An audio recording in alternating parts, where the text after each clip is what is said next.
Have you ever noticed how, in every group, there's always that one person who asks the questions but rarely gets asked back?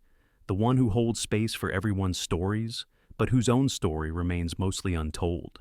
If you are that person, you already know the strange paradox of being the listener. You are surrounded by voices, yet you feel invisible. You are trusted with secrets, yet no one thinks to ask about yours. And over time, a quiet ache grows, not from being unloved, but from being unseen in a very specific way. Today, let's explore the psychology of the person who is always the listener.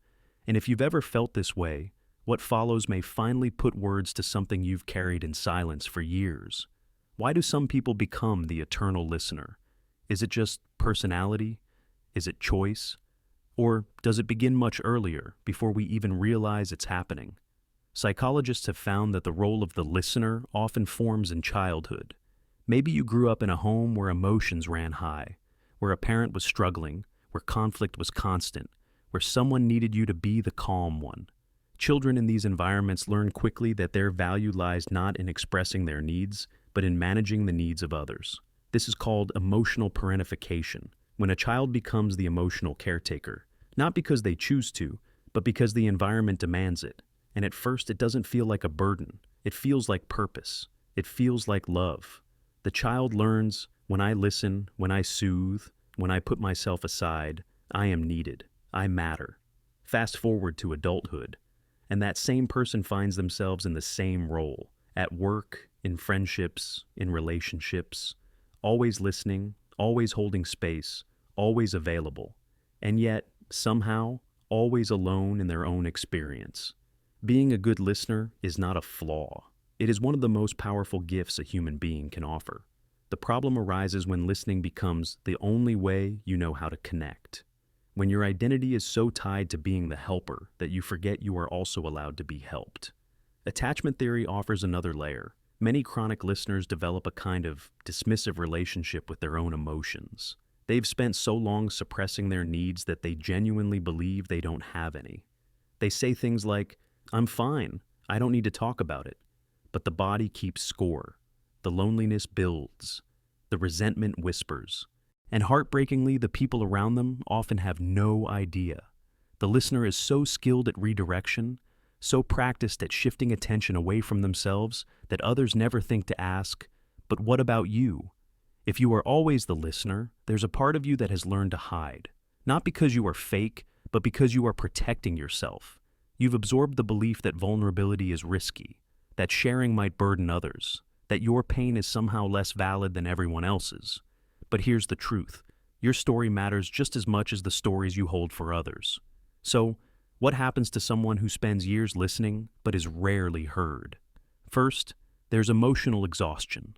Listening is not passive. It requires attention, empathy, and nervous system energy. When you sit with someone's pain, your brain and body mirror theirs. This is why, after a long conversation where you barely talked, you still feel completely drained. Second, there's identity confusion. When your worth is built on being needed, what happens in the quiet moments when no one needs you? Who are you when you're not fixing, supporting, or soothing? Many lifelong listeners feel oddly empty or lost when they are alone, as if their sense of self only exists in relation to other people's problems. Third, there is the invisible loneliness. You can be surrounded by people who love you, depend on you, and trust you, and still feel profoundly alone, because love without being known is incomplete. If you never share your truth, you're loved for the role you play, not for who you are. Over time, many listeners don't just hide their story. They start to believe it isn't worth telling. They minimize their struggles. They compare their pain to others and think, they have it worse, so I should just be grateful. This is a quiet form of self-erasure, and it creates a painful cycle. You don't share, so people don't ask. People don't ask, so you assume they don't care. You assume they don't care, so you retreat even further. The wall grows higher. Here's the paradox. The very people you've supported often would love to be there for you too. They want to give back. They want to listen. But they've been trained by your silence to believe you don't need it. So, how do you break the cycle? The first step is honest self-reflection. Ask yourself, am I listening because I genuinely want to, or because I'm afraid of what might happen if I stop. There's a difference between generous listening and compulsive caretaking. One comes from a full heart. The other comes from fear and old survival patterns. The second step is practicing vulnerable disclosure.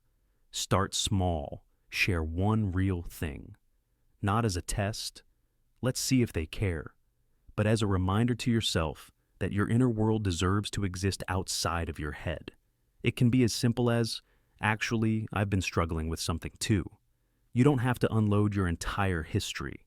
Just open the door a crack. The third step is grieving the role. This sounds strange, but letting go of being the reliable listener as your entire identity can feel like a loss. You may fear people will leave if you're no longer endlessly available, but real connection is built on mutuality. Anyone who only values you for what you give was never truly seeing you in the first place. The fourth step is learning to tolerate being seen. For many chronic listeners, being the center of attention feels uncomfortable, even selfish. But allowing others to support you is not a burden, it is a gift. It gives them the chance to love you more completely. It deepens trust. It says, I believe you can handle my truth too. You might worry, if I start talking about myself, I'll become self-centered. The fact that you're worried about that is evidence that you won't. Your fear of being too much has kept you on mute for years. The real risk is not becoming selfish. The real risk is continuing to disappear behind the role of the listener. The world deeply needs people like you, people who can truly hear, who don't interrupt, who can sit with difficult feelings. That is rare. But the world also needs you as a whole person, not just as an emotional service provider. Because here's something you might not realize. The person who has listened so deeply, who has observed so much, often carries profound insight. You've watched patterns, witnessed growth, held pain and healing. You've become quietly wise. That wisdom deserves a voice. If you spend your entire life as a witness to everyone else's stories, you miss the chance to author your own. So here's a gentle challenge. This week, choose one person you trust.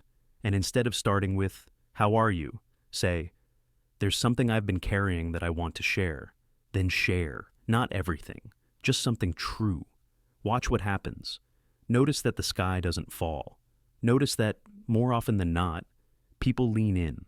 You may be surprised to find that vulnerability doesn't push people away. It pulls the right ones closer. It doesn't destroy connection. It deepens it. Being the listener is not your curse.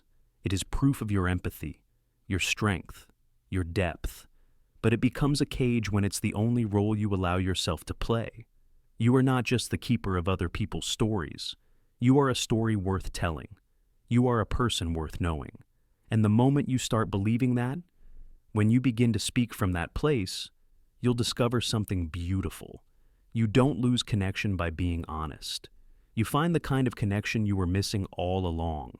To the person who is always listening, I see you. I know how heavy the silence can be. And I'm telling you this now. Your voice matters. Not later, not when you've earned it. Now. Start speaking. The world is not just waiting to be heard by you. It's waiting to hear you.